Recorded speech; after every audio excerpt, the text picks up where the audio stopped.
Bismillahirrahmanirrahim. Jadi konsepnya begini sebenarnya. Islam itu tidak akan pernah berubah, Bapak Ibu sekalian rahimakumullah. Islam tidak akan pernah berubah. Islam itu akan terus sama. Biasanya yang berubah itu individunya, muslim-muslimnya gitu kan. Nah, kita tidak boleh menarik tolok ukur tentang perubahan Islam itu dari perilaku individu ini. Kalau tadi kita tarik misalnya kasusnya Bapak ini, kalau kita masuk ke komunitas yang memang dasarnya jauh dari agama, maka kita akan temukan seperti kasus tadi. Misalnya memang di komplek perumahan ini memang orang nggak pernah hadir pengajian, memang nggak jaga sholat, memang nggak jaga ibadah kepada Allah, maka akan ditemui kasus tadi.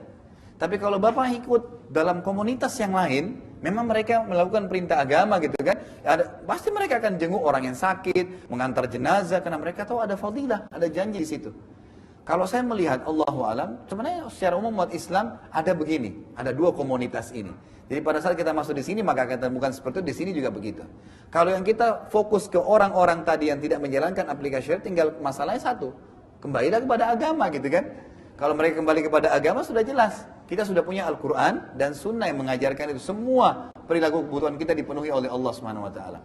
Konseptual meyakini hanya Allah SWT Tuhan alam semesta yang menciptakan langit, bumi, udara, air, malaikat, jin, manusia, segala hal adalah Allah. Berarti kita tinggal kembali kepada Dia. Selesai.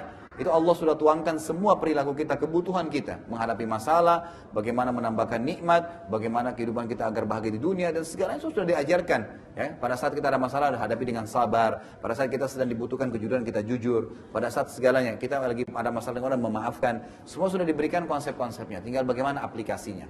Jadi kita simpulkan adalah, kalau kita ingin memang secara keseluruhan umat ini tiba-tiba berubah gitu kan, itu memang butuh waktu yang besar. Tapi dengan izin Allah SWT, saya yakin setiap kali Bapak Ibu hadir di sebuah majelis taklim, contoh seperti kita ini dan yang lainnya, pasti pulangnya ada membawa sesuatu gitu kan. Bayangkan kalau setiap taklim Anda hadir, maka akan terus bertambah dan pasti akan membawa perubahan. Yang tidak membawa perubahan memang kalau tidak pernah ada sama sekali upaya untuk menambah ilmu. Ingat, tidak akan masuk surga kecuali dengan iman, tidak akan ada iman kecuali dengan ilmu. Jelas, nggak mungkin.